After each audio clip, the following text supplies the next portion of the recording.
Okay, our next speaker is Linton from the University of Warwick, who will be speaking about Fibre products, free groups, and regular languages. Hello, everyone. Thank you very much to the organisers for the invitation and, of course, organising such a wonderful conference. Today, I'm going to talk about Fibre products, free groups, and regular languages. All of this is now, all the results I'll present today is now on the archive as of yesterday. So I'll just get right into it. So first I'll begin with the definition of Fibre product graph. So all my maps of graphs are going to be combinatorial maps, so vertices to vertices, edges to edges. And I'll use big Greek letters for the graphs and small Greek letters for the maps. So given two graph maps to a common graph, delta here, their Fibre product is just a pullback of these two maps, gamma and lambda, and they form a nice commutative square. So this graph is, we know exactly how to construct it.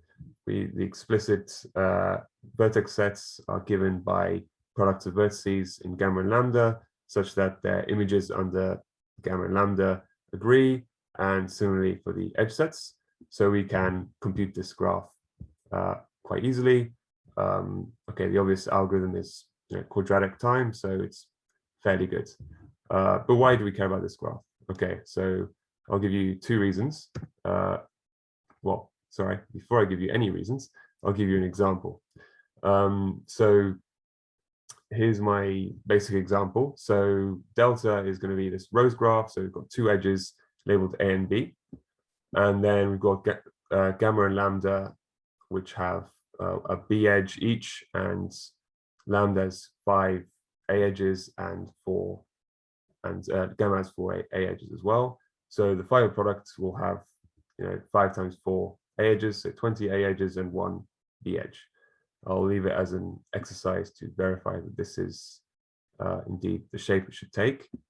But yeah, why do we care about this graph? Well, okay, we have this result from Starling's, which says that each component of the core graph, core of the Fibre products, and here when I say core, I mean the union of all the cycles of this graph. So we're sort of forgetting all the dangly bits from the graph because they don't really tell us much that we need, that we want to know. All these components represent non-trivial intersections of the fundamental group of gamma, and with the conjugates of the fundamental group of lambda, where G, this little g here, is a double coset representative, and vice versa. So these two things are in bijection. So here in my example, the fundamental group of delta is a free group on 2 generators, A and B, and then we have, okay, depending on what base point we choose here, these gamma and lambda represent 2 subgroups of this free group, and we have 2 components here, so there are 2 non-trivial intersections of this form. Okay, so that was one motivation for this graph. The second comes from regular languages, which is, I mean, I guess, yeah, we could consider it a generalization of this result. So suppose that delta is a directed rows graph, and the edge set is called sigma, and we give some extra decoration to the vertices of gamma and lambda, so they have one initial vertex and a set of final vertices. Then the maps gamma and lambda will give regular languages, that is subsets of the free monoids on sigma. And it's a classic result by Rabin and Scott that the intersection, that the language of the Fibre product graph is equal to the language given by the intersection of the language of gamma and lambda. I think I said language too many times there, but I think you get the picture. So we have this nice, yeah, very simple representation of the results. Well, in this paper, they proved a lot of other nice results for regular languages. But this one is the relevant one for today.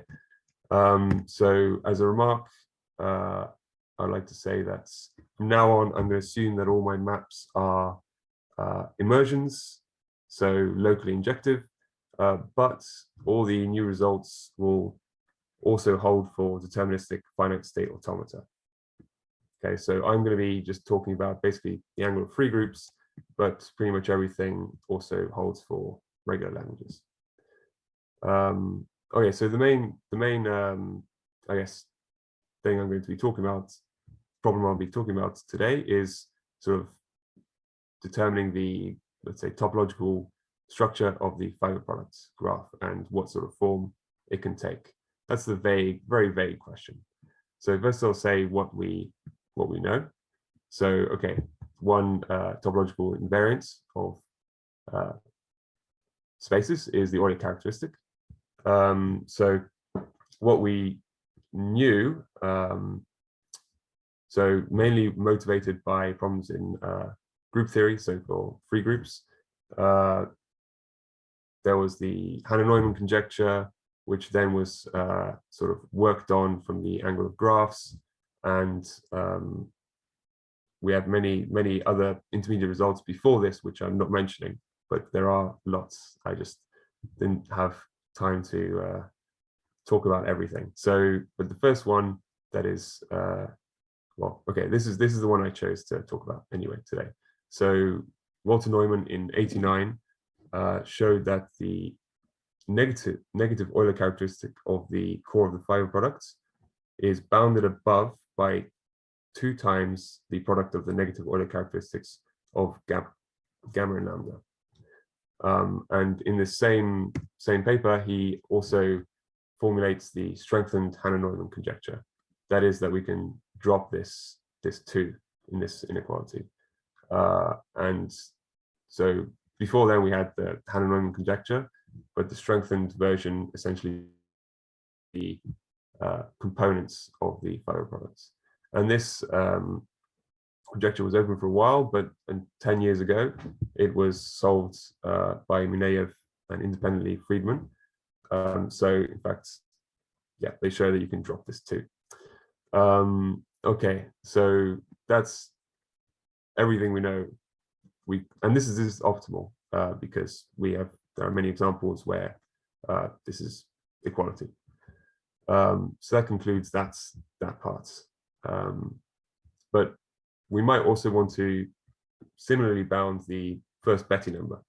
So the sort of rank of the first homology group of this graph, okay? But we have, this doesn't come from, we can't derive such a bound from these results because the Euler characteristic of the circle is 0. So essentially, we're missing all the cyclic components in the Fibre product graph.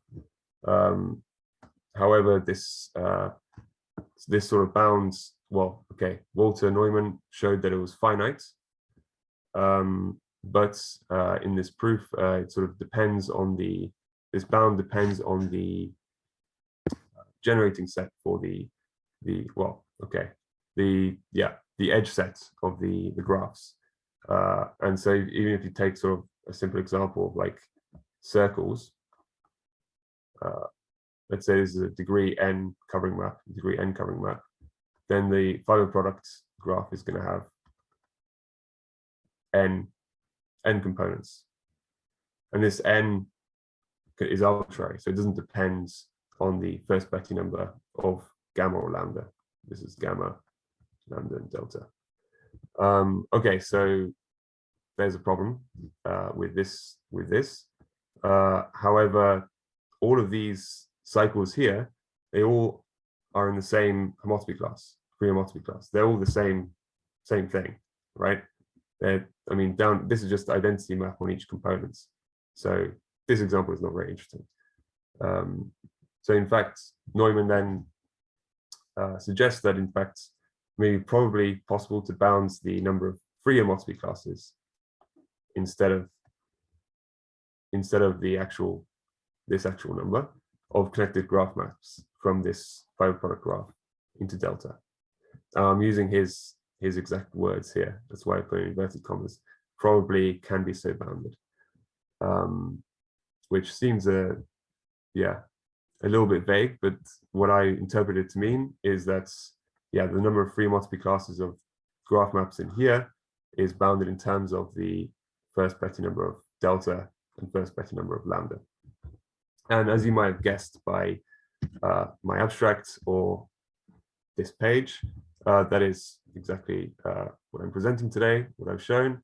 So what I've shown is that there exists some universal constant C, which I have an upper bound for this, explicit upper bound, but it's just not nice enough for me to write here, such that the core of the Fibre product graph has at most C times Betti number of gamma, Betti number of lambda squared, many free homotopy classes of maps of connected graphs. So essentially this handles all the cycles case, and tells us, gives us an explicit bound for the number of components, which does not depend on the generating sets or the, I keep switching between interpretation of groups and graphs, but for these purposes, they're pretty much the same because that's my motivation. So it doesn't depend on the number of edges, it depends on the topology of the graph gamma and lambda. Okay, so I wanted to get this result out early, just before people start nodding off. So I've said this, and now I can tell you a bit about the sort of previous results and intermediate results which go into proving this, and maybe a vague sketch of the proof. Okay, so first of all, we can think about just the simpler case where we want to take the Fibre product of an arbitrary finite graph with a circle. So let's lambda be a cycle, and then we denote the degree of lambda to be the largest degree covering maps that lambda factors through. So this is not really very standard, but say, just think about this triangle. We want this triangle to happen. So essentially, think about this triangle. Then we'll call this cycle primitive if the degree of the map is equal to 1. In 2014, Helfer and Wise, and independently Lauder and Wilton, proved the following results. So if lambda is a primitive cycle, then the Fibre product of the cycle with an arbitrary finite graph, its first Betti number is bounded above by the first Betti number of gamma. And just dropping the primitivity assumption, we can say that this map consists of at most first Betti number of gamma, many free homotopy classes of cycles. Let's see, I think I had something more to say here, or maybe not. Okay, so well, incidentally, this result had other motivations actually in one-related groups, which I find quite interesting. So I think they use this to prove coherence of one-related groups with torsion, among other things. But I haven't found such a nice application, unfortunately, yet. Anyway, moving on. So the next thing to do is look at, so S is going to be, this funny S here is disjoint union of arbitrarily many cycles. Okay, so we can show that if we take this S and consider a map from lambda from S into delta, where each circle, restricting to each circle, we get a primitive cycle. Okay, then there are most first Betti number of gamma many components in the Fibre product graph, such that the degree is above this quantity. So essentially, there's a nice number of cycles which have which are, let's say, proper powers, which factor through coverings of circles. And as a consequence for free groups, what does this say? This says that for any finally generated subgroup A of the free group F, there are most rank of A many conjugacy classes of maximal cyclic subgroups, which intersecting with a finite index above this, and such that they don't have infinite index. And furthermore, we can efficiently compute all of these maximal subgroups. So yeah, a similar result was also known before, I think due to Kapovich, but where this expression here depends on the generating sets of A instead of the rank of A. Okay, so we can efficiently compute all these. Okay, so why am I telling you this? Well, this is important for the proof of the main results. So what we're going to do is we're going to decompose our graph into two subgraphs. Okay, one graph will be cycles, be something like look like these cycles, and the other graph will be something like aperiodic, something where you don't have much stuff which repeats itself, basically. So from this theorem, it follows that we have a graph map from a set of this is again disjoint union of circles into gamma, and it's unique, and it represents all of these long cycles with this big covering degree. Then to fix some notation, we'll denote by theta the core of the Fibre product. This S is going to be the core of the Fibre product of S gamma and S lambda. And then small s is the natural map. And theta S will be the Fibre product minus, without the image of these cycles. And then the bulk of the proof comes from proving this. So if gamma and lambda are immersions of graphs, then there exists a universal constant C such that the number of components in theta S is bounded above by this expression here, which appeared before. So now I'll leave this as an exercise to everyone to show that this plus this decomposition implies the main theorem, but it shouldn't be too hard. But note that here I'm saying this is actually the number of components and not the number of free homotopy classes of cycles. So this, in some sense, this is why we get this, this squared here, and may not be optimal for the result I presented, but yeah. Okay, so I think I have 5 minutes left. Okay, so I will sketch a proof, very, very vague proof of this proposition. And then maybe I might have some time to say something about regular languages. So, okay, we're going to denote by E bar the topological edges of gamma.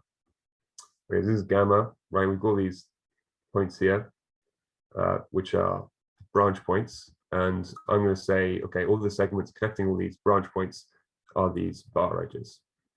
And then we have our graphs gamma and lambda, and we have bar edges F in gamma and G in lambda. We can take their pre-image in theta, the Fibre products, and they are unions of segments, and we can look at their intersections. Okay, so I've done purple because, red and blue make purple. So we'll denote by theta FG basically the intersection of the pre-images of these bar edges F and G, as we vary F and G. So the first step is to basically use resultant combinatorics on words to describe path overlaps as unions of arithmetic progressions. So we get a bunch of arithmetic progressions, which may be very, very large, and we may not have much control over them. So the next step is to bound the number of elements in these arithmetic progressions for which are realizable. So let me just go back to this diagram. Because these are segments, right? And they have they're directed, so they have linear order. So we can identify each vertex with an element, with an integer, and hence an element of a arithmetic progression. So then all these sort of overlaps give you the different overlaps of the different bar edges, give you different elements of an arithmetic progression. And we want to bound these arithmetic progressions in terms of these guys here. So maybe this is the hardest part of the proof, or the longest anyway. Then step 3, to sum over all the overlaps when you fix f. So here I lie, it's not really all, you sort of cleverly select some of the overlaps and remove the ones you don't need, and then divide by the size of f to obtain the number of lifts of f to this graph. And then you just cover this graph with the smallest number of such elements to obtain the overall bound. Okay, so that's the proof sketch. I have 3 minutes left, so I can. Oh yes, and one more slide. Sorry. So conjugacy classes of intersections of subgroups of free groups. So the corollary is that there exists a universal constant C such that for every pair of finely generated subgroups A and B of the free group F, the sum of the ranks, where this varies over conjugacy classes, is bounded above by this. So usually we talk about reduced ranks, so you have a bar there, but this time I'm talking about the full rank. And well, okay, due to the, some examples, these results, and aesthetically pleasing aspects, I would ask the question, can this actually be improved to drop the squareds here? I have no idea, but I don't know. Maybe my methods are not really good enough to drop this squared, since I improve sort of the actual number of components. But if we can look at the free homotopy classes in this theta S graph, then maybe it's possible. So my last minute, I'm going to say a couple of things about regular languages. I think I'll skip that.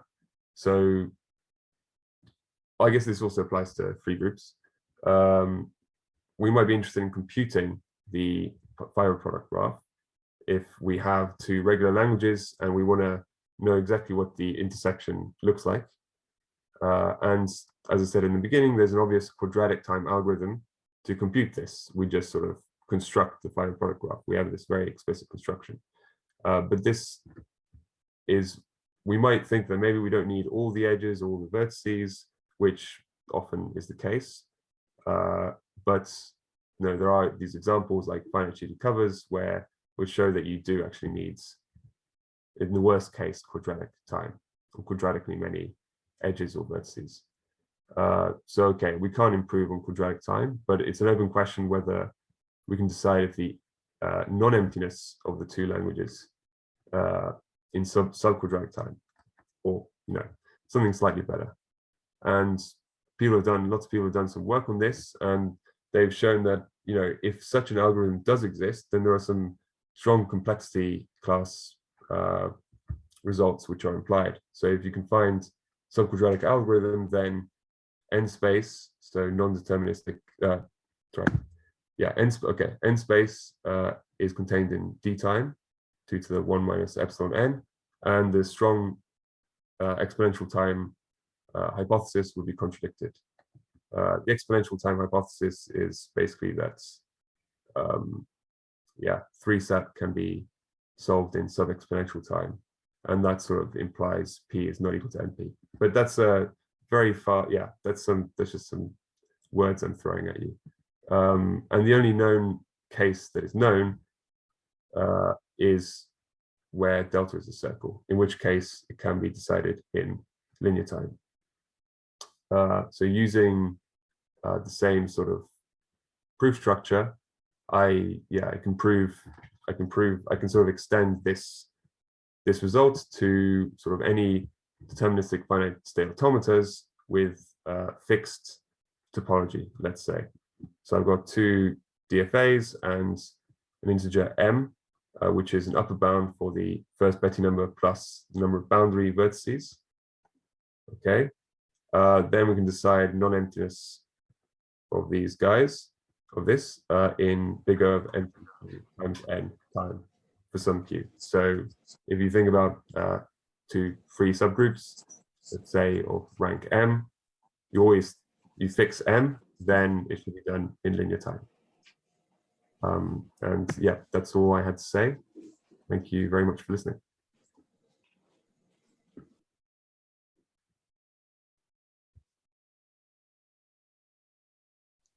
Okay, well, thank you very much, Marco, for your talk. Does anyone have any questions?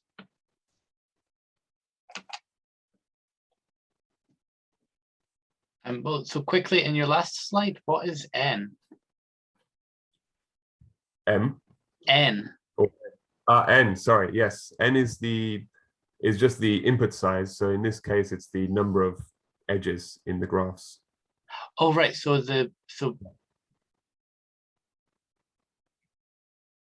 yeah, I omitted that because... So you're saying that if we fix the topology of the graphs, then so it's only like it's a partial linear. Yeah, partial. Algorithm. It's linear for specific topologies of graphs.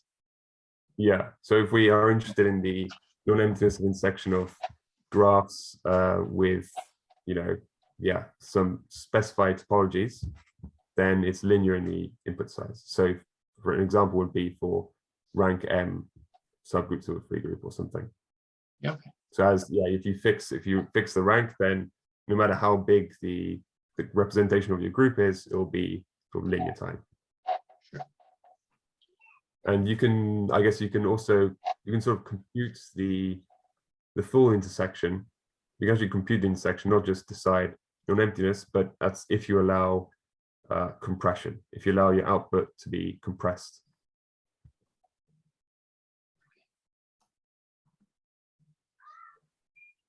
And also, does this tell you anything about subsets of the free monoid or submonoids of the free monoid? If they're rational subsets, I guess so. Yeah. As in you, because you've got stuff about ranks and conjugacy classes. But I mean, it doesn't quite make the same sense in free monoids. But can you still say something concrete? Yeah, I think I'm not really sure if people think about the components. So you'd have to. So what is it? You'd be thinking about intersections where you do some sort of cyclic shift of the generators. I'm not really sure. Okay. Yeah, my answer is I'm not really sure. Sure. Okay. But yeah, good question. I should think about that. Okay. Are there any other questions? Your universal constant C you had in a lot of your results. Do you have like any handle on how bad that constant is, or how good it could be in theory? Well, yeah, the methods are pretty combinatorial. So without being really, I wasn't super prudent on the constants because, well, I didn't think I could get a very good constant. So I was sort of a bit, I just sort of let it go. And it's something, I think the constant I have in my paper is something like 40-something thousand, something ridiculous. But I definitely, if I was a lot more careful, it would have been better. But yeah, I mean, I suspect something more like this question here would be true. That we could drop the squared here, and maybe even the constant equal to 1, but I'm not sure. I mean, the only examples I've come up with examples where you can drop the C, where it's just this, but I haven't managed to think of anything worse than that. If anyone does, please let me know.